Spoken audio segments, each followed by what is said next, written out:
I advise students, as much as possible, look for the job that you would take if you didn't need a job. I mean, don't sleepwalk through life, and don't say it's all going to be great. I'll do this and I'll do that, and I'm just marking time till I get to be older. You really want to be doing what you love doing, and you can't necessarily find it on your first job. Right. But don't give up before you find it.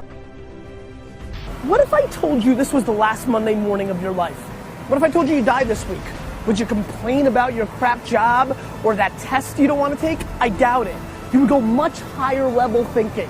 Well, that's really what it takes. It takes understanding that if you're not pumped right now, if you're begrudging what you're about to do, if you're not looking forward to it, look, I'm gonna make you Saturday, Monday morning. That's what I want to do every morning, and that's what I want from you. Please take a step back and think about how awesome it actually is. And then recognize that you can attack the world in a totally different way because you were lucky enough to be born during this era. I respect practicality. You gotta go through school because your parents want to. You gotta pay your rent. You got student loans. I get it. But please recognize the world we're living in. We're living in a world where there's so much more opportunity. This internet thing created way more opportunity for all of us. Way more. I mean, look, you might not even be alive and you're complaining. You could have ended up being a bus, a tree. I just don't get the mentality of being head down sad on a Monday morning. I'm gonna make Monday morning my... I'm not sure about that in the future. I would dictate, I would be stupid. That's why I should retire early when I'm young. I'm coming to this world not to work. I want to come to this world to enjoy my life. I don't want to die in my office. I want to die on the beaches. That is why I have a lot of things that I dream I want to do. I want to do philanthropy. I want to be a teacher. I want to go back to school. I want to do the environment.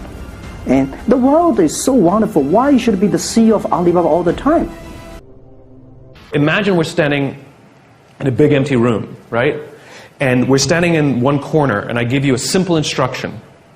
I want you to go to that corner in a straight line, right? Off you go. No big deal, right? Without telling you, I slip a chair in front of you. What do? You go around the chair. Now, you just disobeyed what I told you to do. I told you to go to that corner straight line. But this is the amazing things about human beings, which is when we're given a clear destination, I'm interested in the spreading of an idea. And so I just use that as a metric to help me understand, am I sort of marching in the... Because the more I preach, is it resonating? And so you have a couple of these imperfect measurements that help you understand, are you going along the way? So it's not just great effort, look what you achieved, because that's what we're doing now, right? Our goal is to increase top-line revenues by $50 million. We use our own creativity and our own sense of innovation and our own problem-solving abilities to overcome obstacles to get to the destination. In other words, the destination is more important than the route, right? We're flexible about the route. We're obsessed with the destination. Reset. We're standing in the corner together, and I give you a simple instruction. Go somewhere in this room in a straight line. And you say to me, well, where do you want me to go? I'm like, I don't know. You're smart. Figure it out. Go in a straight line. And so you pick a point, and you start walking. And without telling you, I put a chair in front of you. And what do? You come to a grinding halt. Where are you going? No clue, right? We count the steps. And so the point is that people want to feel that the effort that they're exerting actually are moving somewhere. And so successful measurement, successful recognition is not just for the steps you take. It's not just for the effort. It's that the effort you exerted moved us closer to where we're trying to get to. And that get to should be some crazy ideal. My ideal is to live in a world in which the vast majority of people wake up every single morning, inspired to go to work and fulfilled by the work that they do. And I say, what'd you stop for? You go, well, you put a chair in front of me. Or you'll make a sudden turn and go in another direction, right? And this is the problem. It's the same obstacle.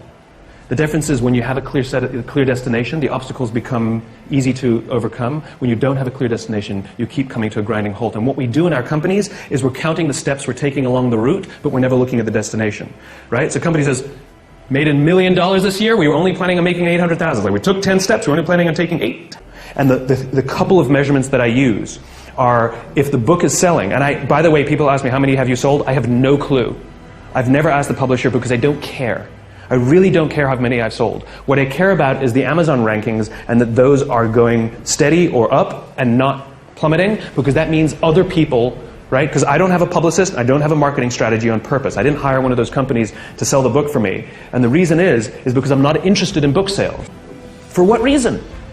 Right? which is we have to know the destination, and then we say, amazing, you took us that much closer. And if we go to the right, it's because we were overcoming an obstacle. If we hadn't gone to the right, we would have been stuck forever. Thank you. You know? It's not always straight lines. It's not always straight lines. But it's in one direction.